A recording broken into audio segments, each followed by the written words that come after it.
Malgré l'appel lancé par le ministre de l'Enseignement supérieur et de la Recherche scientifique pour la reprise des cours dès ce 2 juillet, les auditoires des universités privées sont toujours vides. Des responsables de ces universités avancent les raisons de sécurité suite aux manifestations contre le 3e mandat de Pierre Nkurunziza.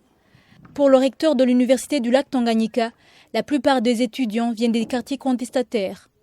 Les événements qui ont suivi dans les quartiers de Musaga et surtout dans les quartiers de Cibitoke et Mutakura ont momentanément brisé l'espoir de reprise des cours, particulièrement pour les universités qui sont dans la partie nord de la ville, parce qu'en fait, le gros de nos étudiants habitent les quartiers d'Ongagara, Mutakura, Cibitoke, Kamenge et Gasenyi.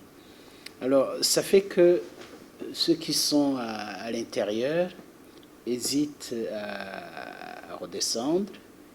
Ceux qui sont au Congo, c'est pareil. Pendant que, parallèlement, les étudiants qui pouvaient peut-être se trouver dans ces quartiers-là ont été déstabilisés et par conséquent dispersés, surtout lorsqu'ils avaient appris qu'il y avait des morts, dont un de nos étudiants, par exemple, qui de surcroît était délégué de classe. Vous comprenez que ça fait un choc tel que, à l'issue d'une réunion qu'on a tenue ce vendredi, les étudiants nous ont carrément dit qu'il fallait attendre de nouveau la date du 15 pour envisager toute possibilité de reprise. Ayant participé aux récentes manifestations, certains étudiants ne peuvent pas se rendre à l'université de peur d'être arrêtés par la police.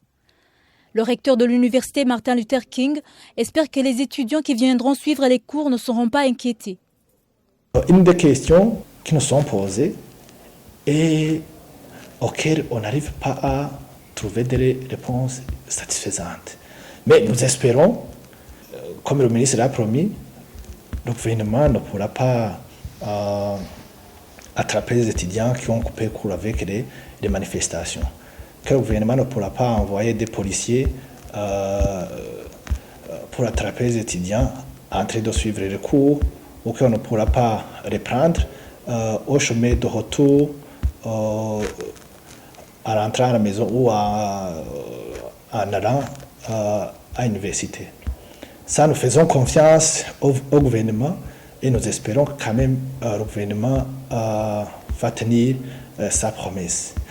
À l'université Sagesse d'Afrique, les auditoires sont vides. Son représentant légal indique qu'il est grand temps que les activités reprennent. Effectivement, on a lancé un appel à tous les étudiants pour que les enseignements puissent reprendre à partir du 2 juillet. Mais une bonne partie des étudiants nous ont dit qu'ils sont éparpillés un peu partout. Il y en a qui seraient à l'intérieur du pays, il y en a qui seraient à l'extérieur du pays. Et nous nous sommes convenus de se revoir demain, ce jeudi, pour que nous analysions ensemble les conditions de reprise effective. Et en tout état de cause, nous avons suffisamment perdu de temps, et l'université, et le pays, et les parents, et les étudiants, à telle enseigne que rien, en principe, ne devrait s'opposer à ce que nous commencions les enseignements la semaine prochaine. Pour Évariste Ngaye Menda, recteur de l'université du lac Tanganyika, si la situation politique continue à s'aggraver, les universités privées ne pourront pas fonctionner. Si la situation ne se rétablit pas rapidement, je crois qu'effectivement, l'année peut être blanche.